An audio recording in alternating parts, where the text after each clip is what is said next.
This is the Heroic Voice, where I talk to comic book creators, people I've worked with, other interesting people, about the history of comics, superheroes, and the current state of the comic book industry. I also discuss current and upcoming projects, current events, and any other topics my guests might be interested in talking about. So subscribe and hit the like button. Help me grow this channel and promote indie comic book creators, publishers, and other people affiliated with the comic book industry. Your comments are appreciated. Get to it and leave feedback, good, bad, and otherwise. I am your host, Dennis Maloney, writer, publisher of the Heroic Multiverse, where we spotlight good girls, bad girls, super babes, and superheroics in a classic, kind of golden agey style. Grab some snacks and enjoy. This is the Heroic Voice.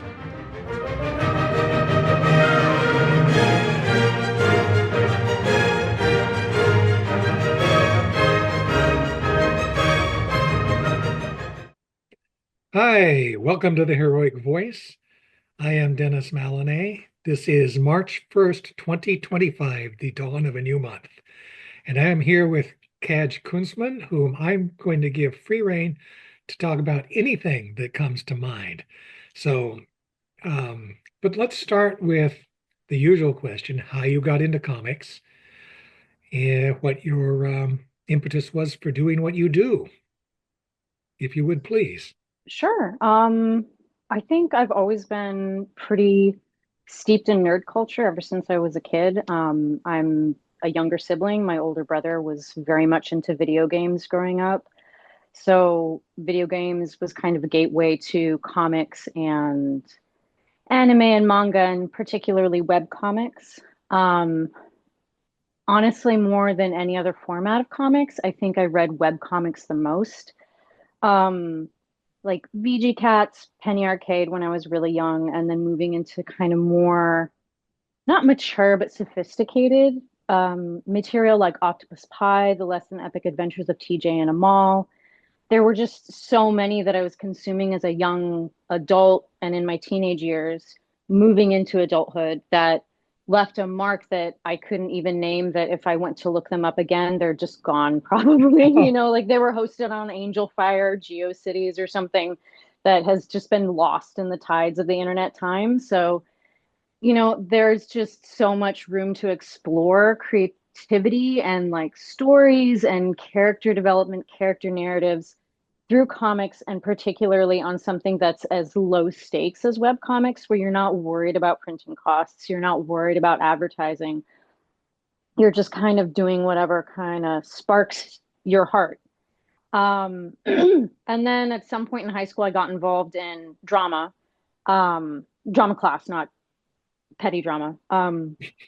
Not that there wasn't petty drama in drama class, of course, they kind of dovetail very nicely, but I decided that I wanted to try directing and doing theater things because I really enjoyed it. I joined drama as a techie because I can paint and draw. I've always been an artist. My mother wanted to be an artist, but she is from a different generation. And so her parents did not encourage her to uh, go and pursue the arts. She became a hairstylist instead, but she always had immense talent There's an from art to hairstyling. absolutely there is, and she definitely applied that to that trade, but she definitely wanted to, when she was in her 20s and her teenage years, she wanted to pursue fine art. But her parents said, no, you have to get a real job. And so she went into hairstyling. But I remember being 5 years old, just always watching her draw. And that inspired me to draw and it was something that I would do with my mom to bond with her. Um, and it sort of became a passion. Writing and art were always this thing that I did in my spare time since childhood. Um, and so through drama, I got interested in doing film and making film, which was always something that was interesting to me. I went to university in London for screenwriting, um, because it seemed the most accessible to me. Unfortunately, the school that I went to was relatively new. And when Parliament changed the laws, that certificate that I acquired no longer qualified for a post-study work visa. So I came back to the States. My goal had been to move there permanently. And in my humble opinion, I feel like half the reason why you go to art school is to build up a network. Yes. And so that meant that most of my network that I'd spent in university building up was bye-bye. So I figured, well, I hung out with mostly directors and cinematographers. And so we'd spend a lot of late nights chatting, watching film, talking about shots and pacing and visual syntax and narrative and character development.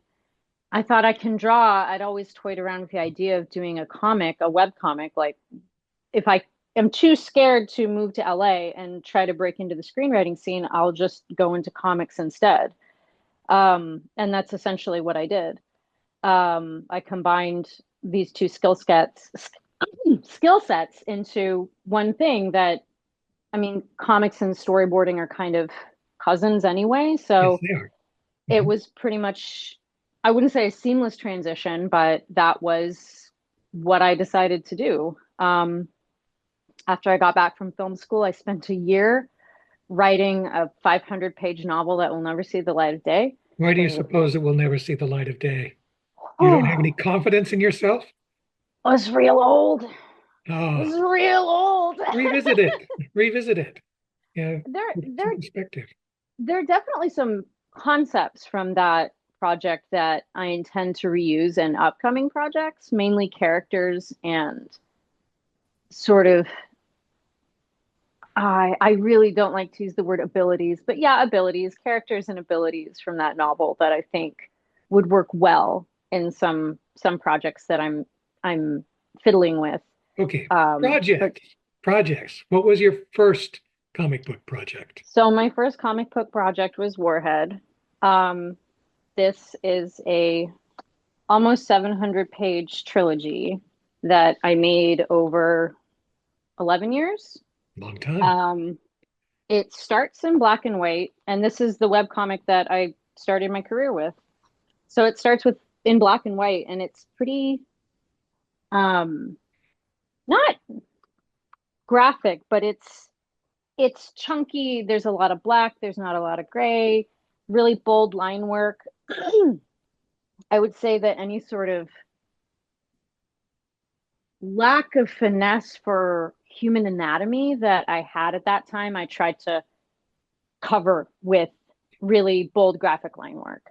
Hmm. But it was expressive and it was captivating enough, I think, that people took to it. And the story is essentially about Adam, who is a American graffiti artist in London who has a giant acid green atom bomb for a head. And if he can't get it through his shit together and make it through therapy, the world ends. And it's not about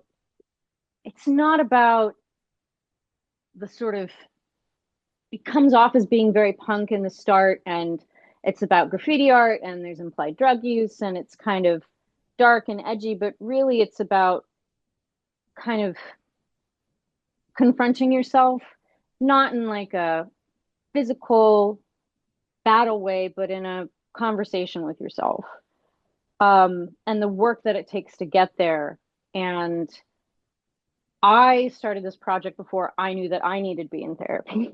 So it's sort of, I would say the first two-thirds of this book are an unintentional documentation of my own struggles with like depression, anxiety, and borderline personality disorder. Hmm.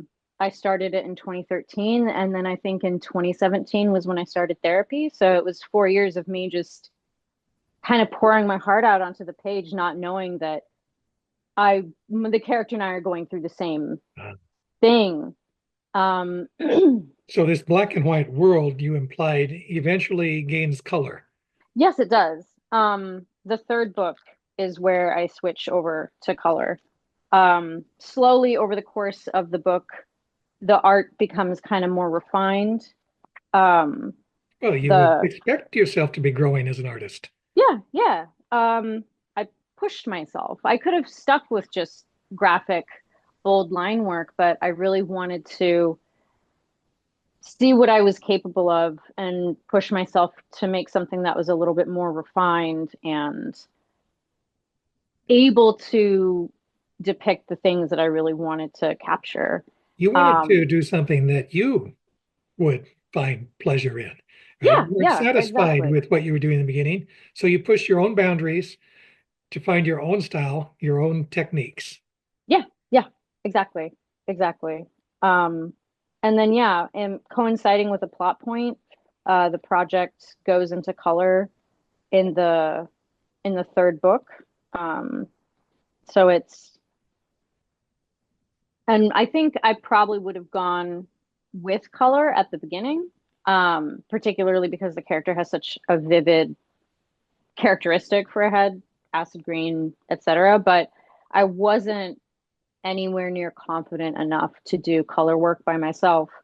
And just starting out, college graduate, I didn't really have the budget to say, I shall hire a colorist. I know what to do here. So I just wanted to wait until I felt capable enough to execute everything correctly, which took about, yeah, I would say it took about 8 years. I think that's when I started to transition into doing comics full color for myself the way that I wanted to. I think I started doing like I would do full color comics for clients, but they were cell shaded and they weren't quite what I wanted to.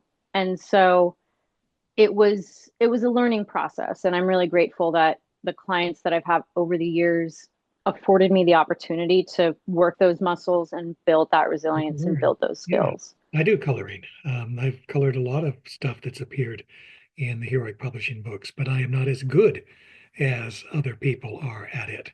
So I learned that very on. I can do it, but there are people who have more talent with coloring than I do. So by all means, let the people who can do it better do it, right? But you need to teach yourself. You need to learn. Get to the point where you're confident in your own ability, right? Okay, Warheads. Where can people get that? Those three volumes. Um, they can get it through my online shop, which is currently run through Etsy because it's easy and removes a lot of the legwork for me to deal with. And that can be found at biolumenpress.com, BIOLUMEN. And then that just redirects to our online shop. All right. Okay. What else have you done? Other projects? um, it will sound like a complete 180, but I also have a comic book cookbook. So all of the recipes are like broken out and all the steps are drawn so We need that to you talk. can, yeah.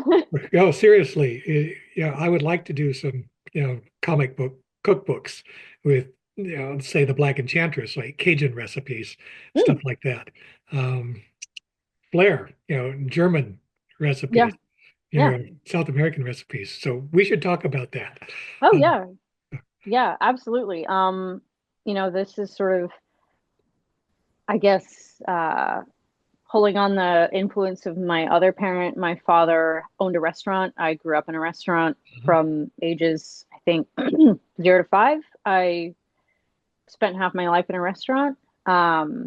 And so my dad was always cooking. I think I was cooking and baking and messing around in the kitchen from probably 6, 7 years old.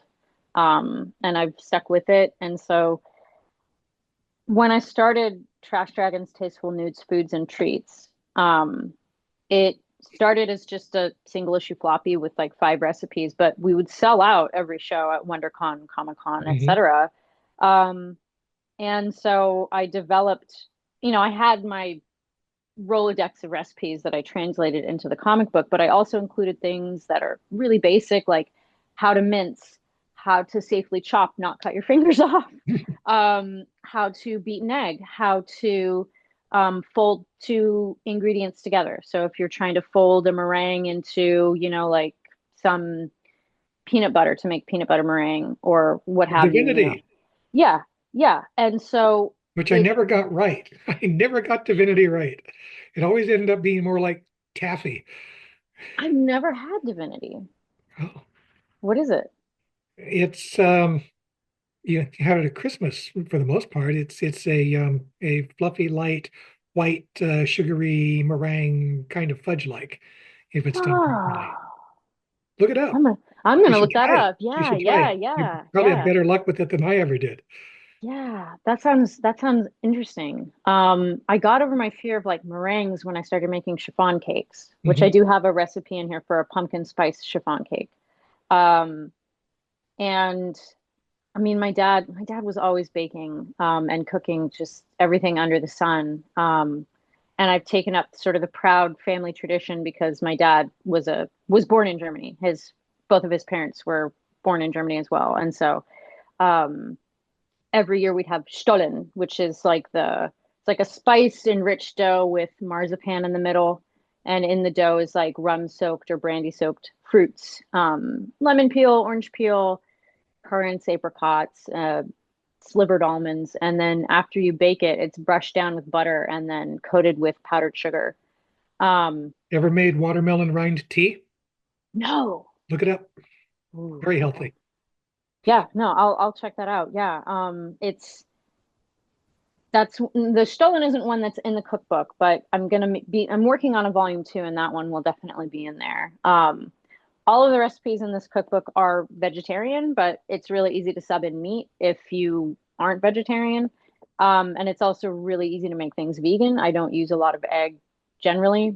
I'm not vegan. It's just I tend to not so much. But most, apart from like the few baking recipes that are in there, most everything is a very easy swap to make vegan or include meat, exclude eggs, etc. Um, but yeah, it was a real labor of love. I think I did it inside a year, and it's almost 300 pages. It's a lot of recipes. Yeah. I was on the fence about whether or not to include some of the basics, but my spouse's great aunt, on his stepfather's side, the divorced families are always like a Gordian knot, but his stepfather's great aunt, she's who we stay with when we go to San Diego Comic Con, and her late husband was the one who did all the cooking. And so she would struggle to make things that were very, very simple. Um, and so when we gave her as a thank you one of the copies of the single issue floppy, she said, "This is really great, but I don't know how to mince something. I don't know how to julienne something." And I said, "Oh, okay. I want to make sure that anyone who gets their hands on this knows how to Yeah. do everything." Which it did get me a weird, spicy comment at WonderCon one time where I was explaining the book, and this gentleman said, "Those people are what they're doing what's called adulting, where they're not adults yet and they don't know how to cook." And I didn't say anything in response, but it's like, well, that's kind of unkind, like someone may not have been taught how to cook from a parent. You don't know someone's background. I don't think anyone intentionally says, "I'm not going to learn how to cook." They just may not have had the opportunities, the resources. Maybe their parents didn't learn how to cook. Like you don't know anybody's history. I don't know anybody's history, but I just wanted to make sure that anyone who got had access to that book wouldn't struggle to make anything that's inside the pages. Yeah. I mean, I know So, about cooking. My dad was a better cook than my mom was. mm, It's some people are, inclined to do it, yeah. and more power to them. Okay. So, comic book writer, cook, recipe person. What else do you do? Um, I mean, I also have art in galleries in LA. All right. Not big galleries, but I'm in Hive Gallery in downtown Los Angeles. And then I have work in Catnip Coalition as well. I'm in their little artist nook. Catnip Coalition is in Burbank. Hmm. And a percentage of all of their sales goes to cat rescues. Um, I also have a lot of stickers in our shop that uh, a portion of the proceeds go to cat rescues or I animal take it you're a rescues. cat person. I am a cat person. We do have dogs as well. But growing up, I always had animals, which again was an influence from my father. He grew up with animals. And so growing up, I think when I was in high school, we had 5 dogs, 4 cats, 2 snakes, a fish, and 2 rabbits. We didn't live in the city. It's just obviously it goes without saying. Yeah, but um, yeah, I foster cats in my spare time. It's something that I feel, it helps the community. It helps community connectiveness, If someone finds a cat, they know they can come and ask you to, what do I do with this cat? How do I take care of this cat? And if you're connected to a rescue, like it gives you so much reach to There are really help. animal rescue places all over the Southland. Hmm. You know, and if somebody does, find a stray somewhere, there's going to be a rescue nearby. Yeah. So, yeah. Alrighty. Future projects. What do you have on the drawing board besides the Um, second cookbook? yeah. Right now I'm working on two projects that are going to be launching at this coming WonderCon. We'll be at Small Press 43 at WonderCon this year. What are the And dates of WonderCon this year? You I don't know? believe it is March 29th to 30th, I I believe believe. that's correct. Yes. Yeah. Yeah, my vice president of Heroic Publishing, will be at WonderCon, Oh, wonderful. pushing the Heroic Voice channel. Awesome. And I would expect this interview to be out probably a couple of weeks before WonderCon. So, booth number, what table number will you be at so people can come talk to you? I will be at Small Press 43, Small Press 43. Okay, under the name Biolumin Press. very good. All righty.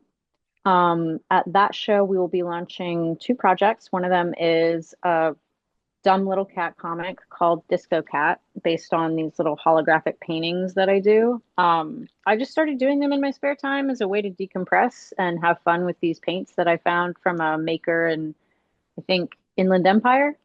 Um, and they sell real well, and I didn't think they would because they're just brain dead little cats. They Mm. just look like they have nothing going on between the ears, but they're happy, and that's what counts. I guess. And I thought it would be fun to do a comic with them. And so the first issue of that will be coming out this year at WonderCon, and it's the first four comics will be seasonal. So this one is spring, and it's I would say that it's about like 7 years, 7 and up age wise. Whereas like Warhead is like mature readers only. Yeah, This one is, and the cookbook is also like all ages. But this one is, I would say 7 and up. There's no swearing or cursing or nothing, but it's just like little cats having fun in the springtime, going for a walk in the park, baking bread, and then the bread recipe is at the end as well. I I think did it's not know about that cats knew how to bake. these cats know how to bake. They are very smart cats then. They're very smart cats, yes. And then the other project that we have coming out is called The Wing and Claw Courier. And it is a newspaper by monsters for monsters. It's a collaborative project between me and some of my other friends in the comic community, where we're posing as monster reporters, reporting from the monster world. And so each contributor contributes an article and a header image. And if whoever is contributing is maybe just a writer and doesn't draw, then myself or my spouse does the art for them.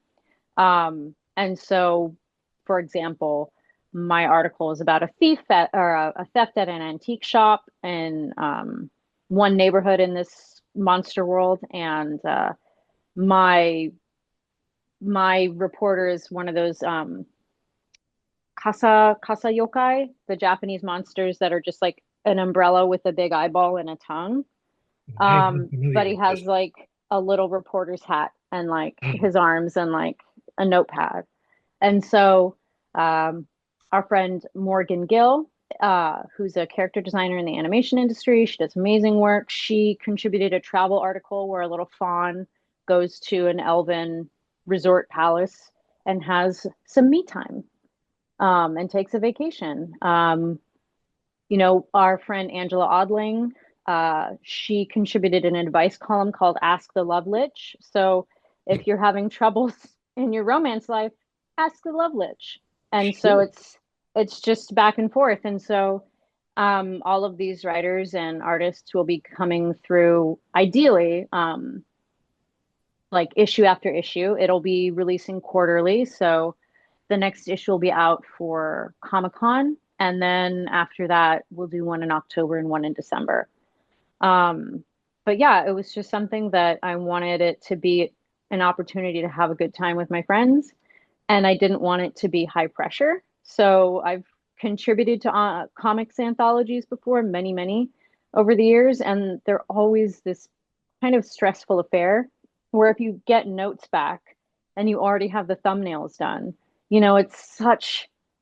it's so difficult to just, I shouldn't say it's so difficult, but it's a time sink to go back and redraw and shuffle things around. Whereas if you're writing an article, it's much easier to, if someone gives you edits, it's less time and it's easier and it's fun. And Hmm. so I just wanted it to be more than anything, I wanted it to be fun and I wanted to make And sure you that want to my have friend, fun with your friends too. That's yeah, the important thing. yeah, Yeah. yeah, Yeah. yeah, exactly. All right. Social media. Where can people follow your career? Social media. Where can they communicate with you? You can find me on Instagram at K_SANZO, K_Sanzo. Um, I have a Twitter, but Not using once I'm not using it anymore. no. Once it became X, I was just like, you X is know, kind of an X, right? Yeah. it's just, What else? and Anything else? Instagram? You on I'm on Blue Sky Blue at Sky? Ksanzo, all one word. And you can also find me on Tumblr. I'm a little bit more active on Tumblr. It's not like my main place where I post art, but I will still post stuff there.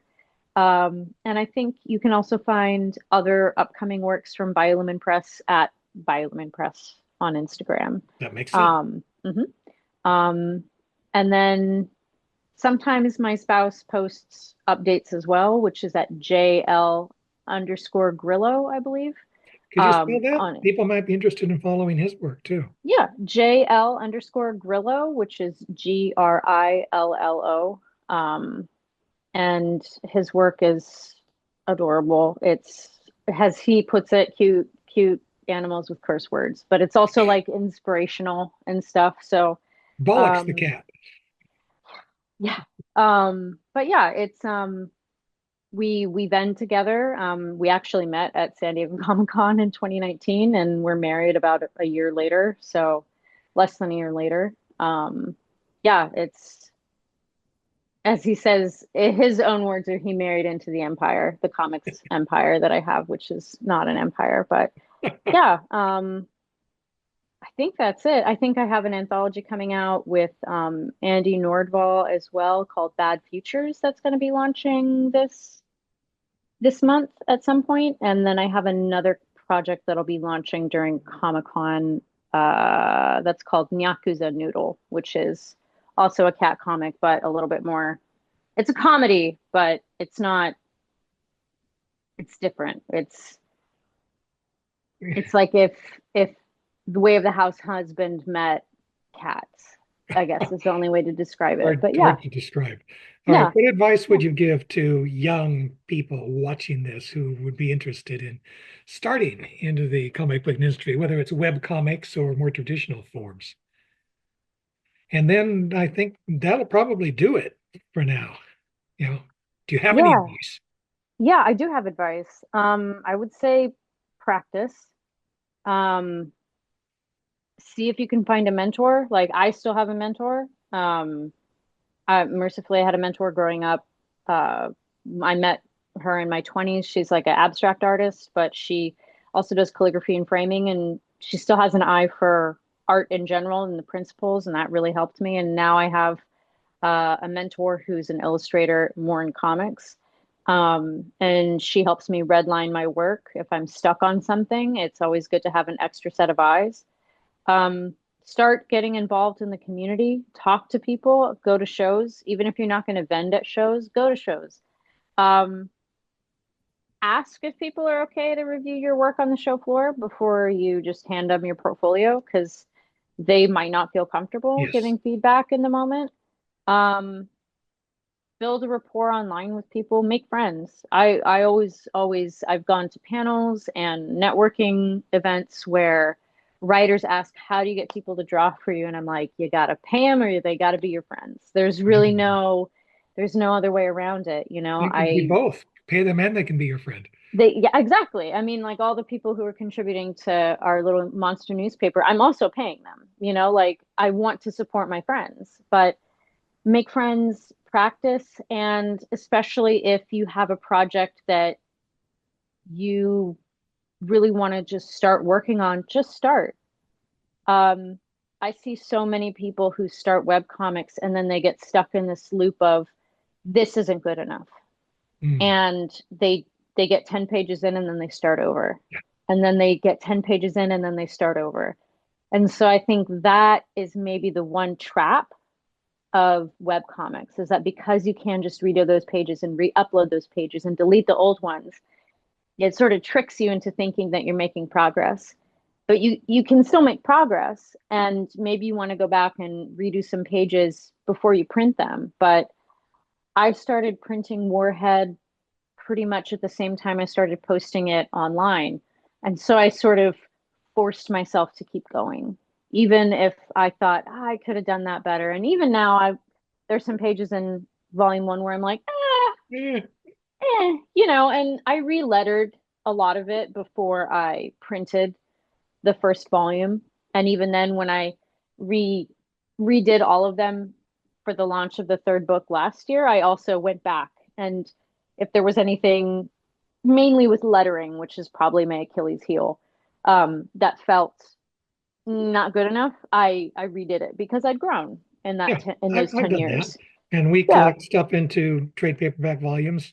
And I'll take the opportunity to fix something that wasn't quite right. It doesn't happen very often, but it's an opportunity to do it.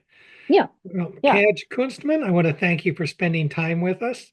I want to encourage people to go to your social media, go to your website, meet with you at conventions, buy your stuff. And I also want to encourage people to like the Heroic Voice YouTube channel, subscribe, and definitely share it. That is the only way we're going to grow our audience and, bring in more people like Kaj Kunstmann. So any last word? Any last thought? I guess just like I'll end it with a positive note. I'll try, I guess. It's it's never too late to start on whatever you think it might be. And I know that, especially with everything going on in the world, things feel really bleak, but just chase your joy, All whatever right. that might be in creativity. I mean, for me lately, it's just been I need one day a week sketching in bed, covered in blankets, and I sketch whatever I want, and there's no pressure. Even though this is a business, if you're not having some joy in the process for yourself, it's that you're making with your own human hands, like then you need to kind of find that because that's the most important part. All right. Kaj, have a great weekend. Thank you. Yeah, you too. Thank you so much.